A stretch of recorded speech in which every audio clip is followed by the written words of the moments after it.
Snow White and Rose Red. A retelling of the Brothers Grimm fairy tale by Erin Wilcox, illustrated by Alexandra Fuzzi. Focus question: how is the bear different from the gnome, and how do these differences influence the events of the story? There was once a poor widow who lived with her two daughters. She called them Snow White and Rose Red because they were like the flowers that bloomed, white and red, on two rose bushes that grew before the cottage. Both were good, amiable, and kind, but Snow White was more gentle, whereas Rose Red would run and jump about the meadows. The two sisters loved one another dearly. Although they ran deep into the forest and gathered wild berries, but no beast ever harmed them, even when they lay down in the moss and slept there all night. Winter evenings, when the snowflakes were falling, Mother would say, "Go, Snow White, and bolt the door." When they sat on the hearth, and she would read out a great book, while her daughter sat sewing. One night there came a knock on the door. "Perhaps it is some traveler who needs shelter," Mother said, so Rose Red hastened to open the door, expecting to see some poor man outside, but instead a great fat bear poked his brown head in. Rose Red shrieked and ran back, but the bear said, "Be not afraid. I would do you no harm, but I am half frozen and wish to come warm myself." "Poor bear," Mother cried, as she bade her children let them lie by the fire.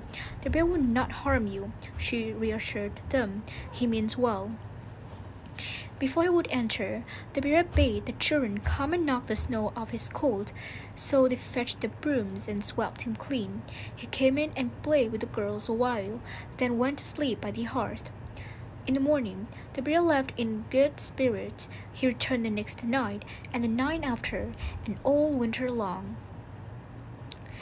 As soon as spring returned and everything out of doors was green again, the bear, one morning, told Snow White and Rose Red that he must leave them. "Where are you going then, dear bear?" Mother asked. "Into the forest, where I am obliged to guard my treasures from the evil gnomes," he replied.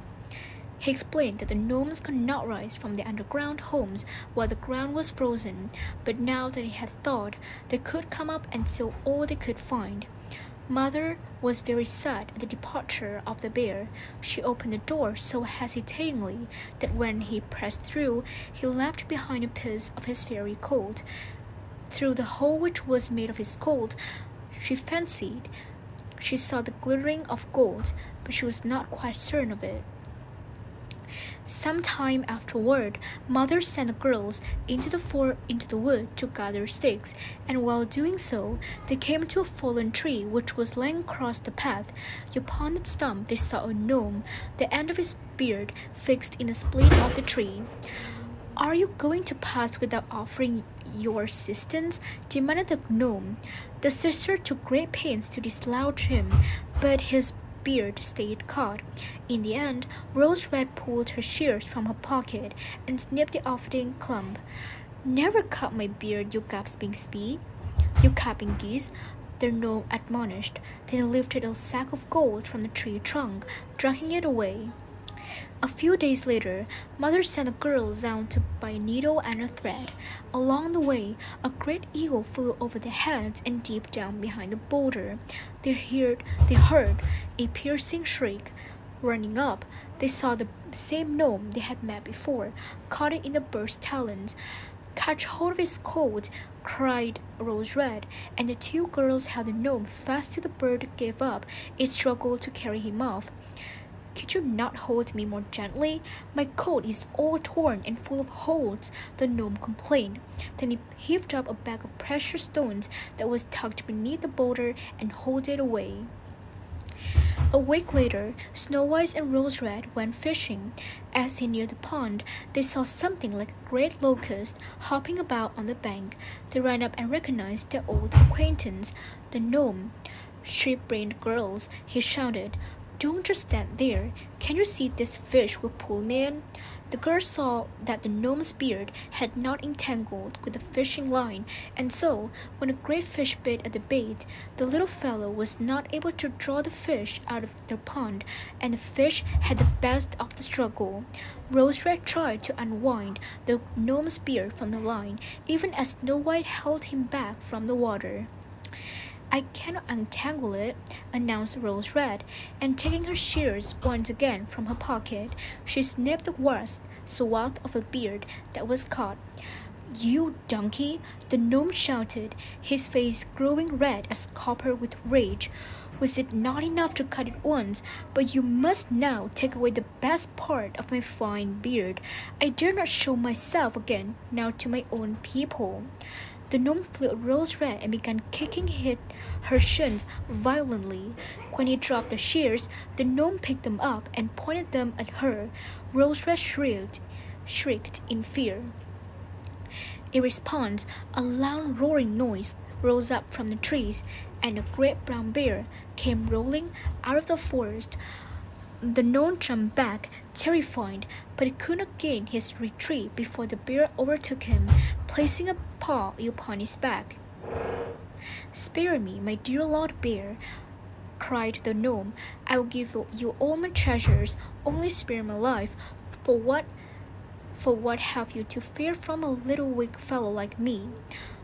The bear lifted his paw, and the gnome stood, the shears quivering in his hand. "There are 2 wicked girls," he said. "Take them. They will make nice morsels, as juicy as young quails."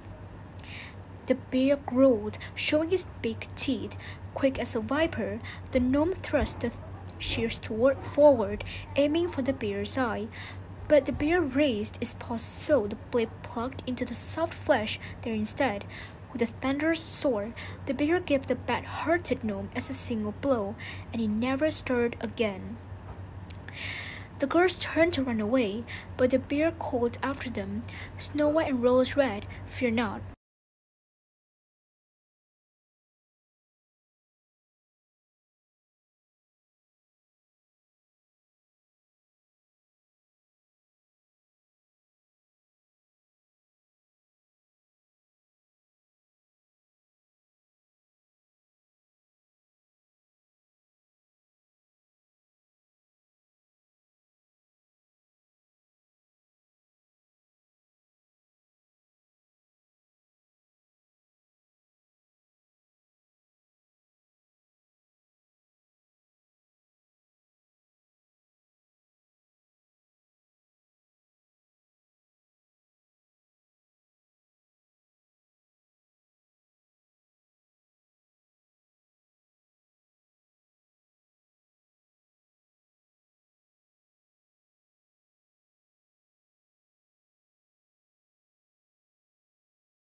Good job!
Awesome. You are so Click on the items with the red X.